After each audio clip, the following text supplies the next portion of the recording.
In the Wandering Village, you should think of the environment as a living, breathing entity, because, well, it is. In a world beset by toxic spores that have wiped out civilization and much of nature, a group of nomads has grasped one last chance by climbing atop an onbu, a gigantic, six-legged dinosaur thing with a hard, flat back that sustains its own ecosystem. The game's systems function smoothly, with a tidy interface to help you along. Setting up a farm, for example, is merely a matter of painting an area of cropland around a completed house, adding workers, and then selecting the kind of produce they should grow.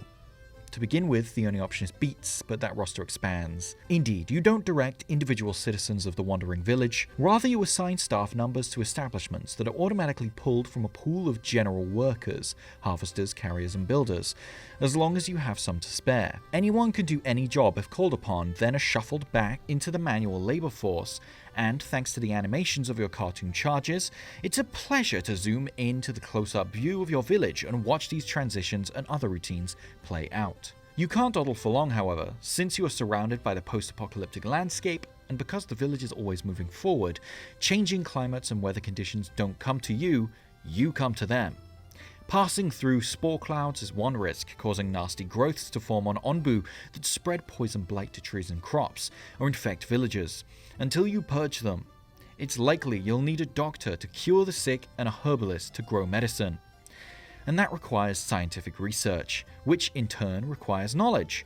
So you'll need a scavenger's hut from which you can send expeditions into the world, bringing back more materials, additional nomads, or ancient expertise that's essential for technological advancement.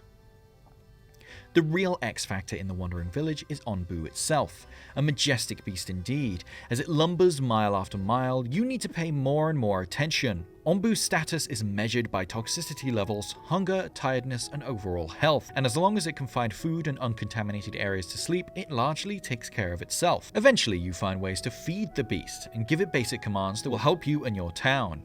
You need to form a bond with onbu, and you get given the choice to do things like drill into its back for rock supplies. This erodes that trust that onbu has in you, and onbu will start to ignore your commands. It's your decision whether you act symbiotically with onbu or parasitically. Currently, however, it has to be said that these decisions aren't quite the sticky dilemmas they could be. On the medium setting, I managed to reach the game's current ending, although you can continue indefinitely without being tempted into vampiric pursuits, and only saw the game over screen once.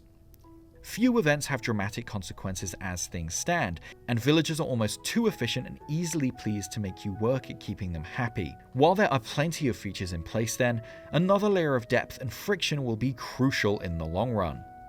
And that's the beauty of the Wandering Village's thinking, even when it isn't the most intense experience of its kind. Everyone works towards a common goal that takes into account the continuing health of the land on which it depends.